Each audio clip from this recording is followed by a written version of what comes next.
Hey guys, welcome back to my channel. So today's video is going to be all about how to choose your first designer handbag.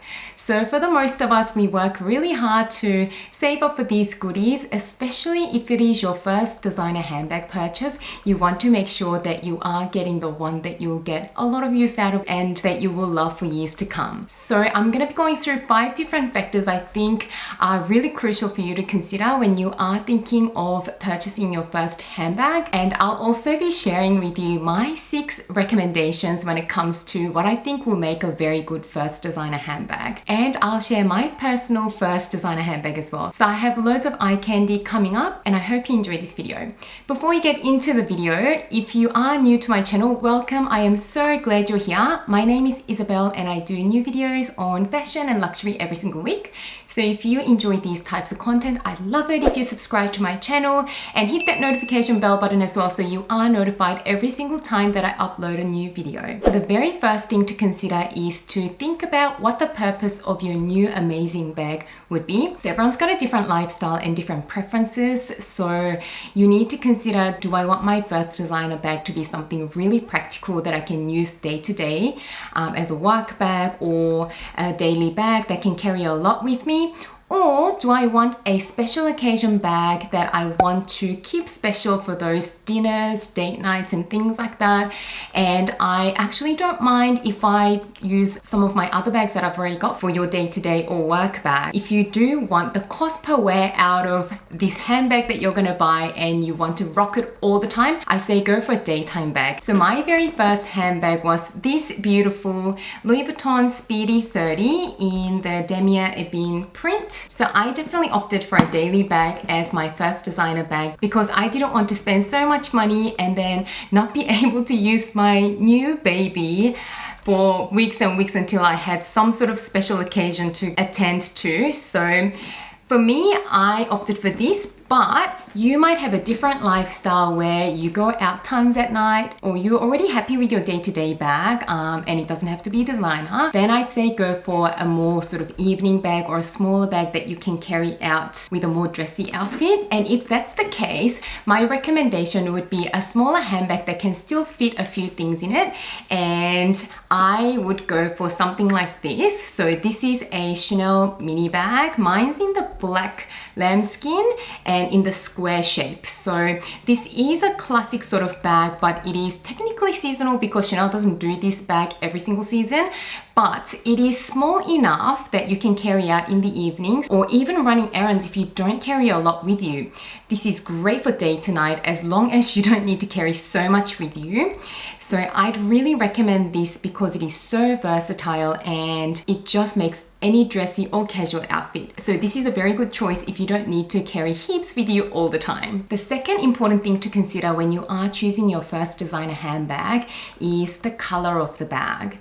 So you do want to get a bag that will go with a lot of your outfits that are already in your wardrobe, and you probably have a personal style already where you tend to prefer certain colors of outfits and certain styles. So you might be someone that's really neutral and has a lot of neutral colors in your wardrobe. Then I think it is completely okay to go with a pop of color in your handbag because in my opinion, when your wardrobe is mainly very neutral, I think you can add a pop of color, and a pop of color goes really well with any neutral outfit.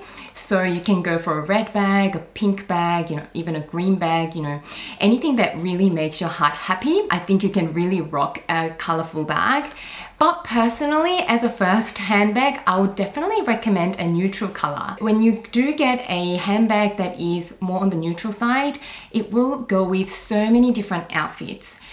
A lot of pop of color handbags can clash with a lot of different colored outfits. So showing you the same 2 bags that I just talked about just then, these 2 colors are great neutrals. So for example, this Damier Ebene print from Louis Vuitton, you'd be very surprised how many colors you can put with this bag. So it is a brown bag technically, but it does have different shades of brown to it. So you've got the darker chocolatey color, and then you also have the lighter blush brown color. So this makes for a very neutral colored bag. Equally, I think a black bag makes for a very good first designer handbag because black always looks very chic and expensive in my opinion.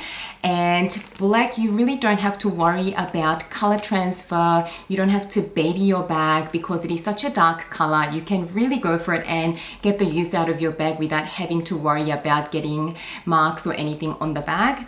And yeah, black just goes with everything. And the third thing to consider is, what are your intentions when it comes to designer handbags? Now, this sounds a little bit funny, but what I mean by this is, are you intending to keep this one handbag and you really don't plan to add any more in the near future? Or are you someone who is looking into investing into building up a collection of designer handbags? So if your intention is to keep the one handbag for a really long time and you don't have any plans of adding any more handbag to your collection, then I'd say go for a very, very, very classic style that will stand the test of time. So my personal recommendation for a classic handbag would be, like I showed you, a Louis Vuitton Speedy bag. This bag has been around for a really, really long time. It's been in style for a few decades now. Also, this Damier Ebene print is very durable. So my bag is 7 years old. It looks brand new. So your bag will look really current and pristine for a really long time. So this is one of my top recommendations when it comes to a classic bag that'll see you through a lot of years. Equally, I also have the Louis Vuitton Neverfull bag, also in the Damier Ebene print. This bag is about 2 or 3 years old, and again, looking very current. I can rock this bag probably 10-20 years time and it'll still look like it is completely in fashion. So they're my 2 recommendations from Louis Vuitton. I mean, you might say that these are very predictable, and I agree because a lot of people do start with one of these bags, but I personally don't have a problem with being predictable because there is always a reason why something is so popular, and I can definitely see why so many people start their collections with these 2 bags. They are wonderful. Now, the other classic bags that you might want to invest into are the Chanel classic flaps. So like I showed you, there is your mini flap, but if you want to go really classic, I would recommend a classic flap either in the jumbo size like the one that I have here, or I also recommend the medium large, which is a little bit smaller. So there is a bit of a price jump from the Louis Vuitton canvas bags to the Chanel flaps. But if you are going for a timeless classic style, and if you have saved up for a while and you can afford to buy one of these Chanel handbags, I definitely recommend it. This style has been around since the 80s, and for over 30 years, this style has been so coveted and it still looks so current. So I can definitely see myself wearing this in the next 20, 30, 40 years. So it suits all ages, and I think it will still look fabulous and in fashion when I'm a grandma. So these classic bags are very safe choices, not only because they will stay in fashion for a really long time, but if you ever get over these bags and you don't really end up using them anymore or anything like that, they also retain their resale value really well. So they are pretty good investments to hold on to.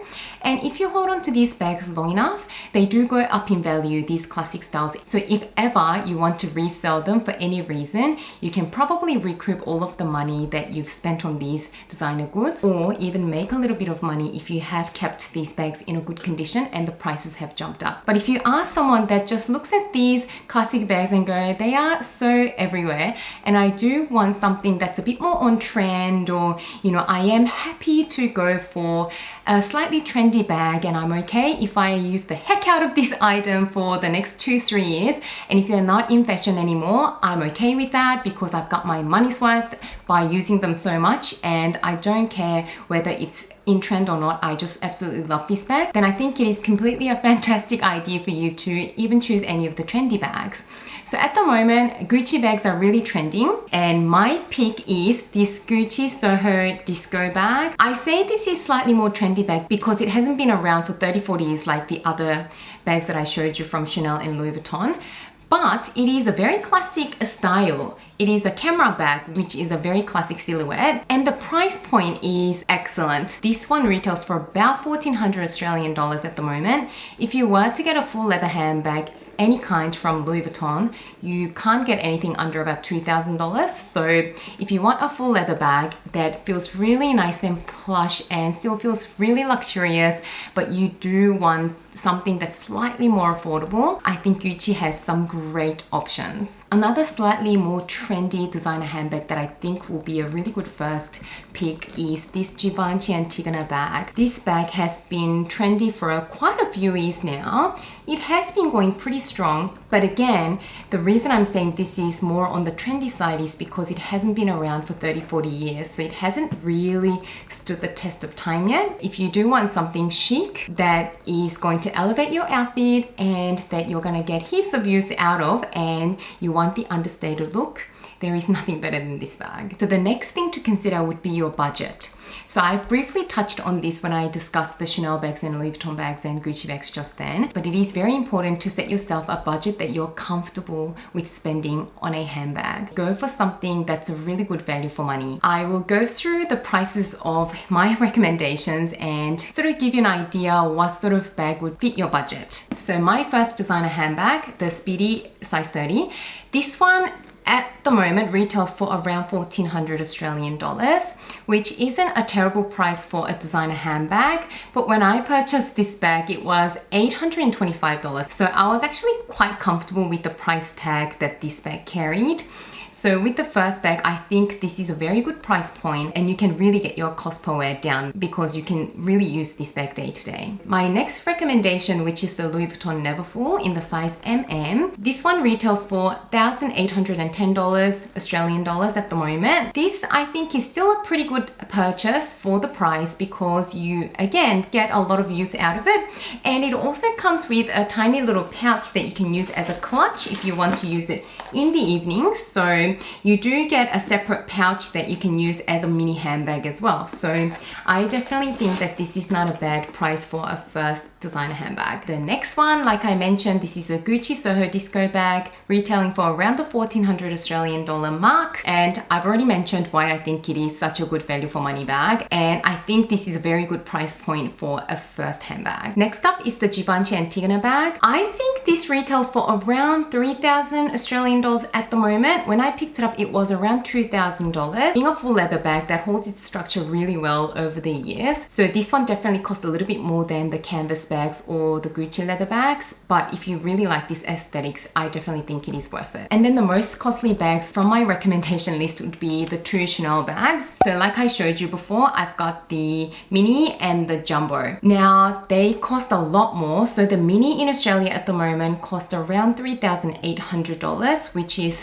really extortionate for a bag this size. But for the reasons I mentioned previously, if you have saved up and you absolutely love the look of this bag, I definitely think it is still a very good designer handbag. And although the price is so high for such a small bag, it is still much more affordable than the actual classic bags, and you still get the same sort of aesthetics. And then lucky last is the Chanel Jumbo or Classic Medium Large, which is, you know, a very similar cost to this one. Classic flat bags from Chanel, they are pretty expensive. Like I mentioned before, this is the most expensive bag out of my collection. At the moment, they retail for around 8,000 Australian dollars. If this is your holy grail bag that you've been lusting after, definitely just save up for a little bit longer and get this one as your first bag, because you will get so much use out of it and so much joy out of it that even if you did have other bags in your collection, you're probably okay just having this one bag anyway. So as soon as I bought this bag, I didn't even touch any of my other bags for at least a good 6 months, and I literally used this every single time I was going out. So I definitely say, even if the price is high, if this is what your heart is set on, it's still a really good purchase as your first designer handbag. And the very last point is just to get what makes your heart happy. So this is not tangible at all, but you know, when you look at certain bags and you know it is a smart purchase or a good investment purchase or a classic piece that will see you through the years, if that particular piece doesn't speak to you, it's really not the bag for you. But even if it is a trendy bag that you might think, oh, is this a smart purchase or not?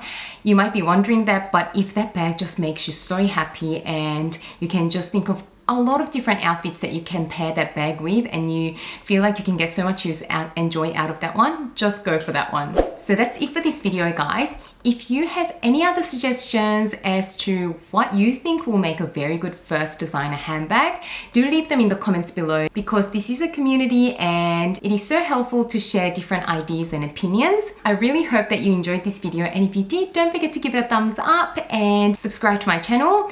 As always, thank you so much for watching and spending some time with me today, and I can't wait to see you again soon in my next video. Bye guys! You might be the one taking me home. One thing really lead to one. See that you're the worst, but it don't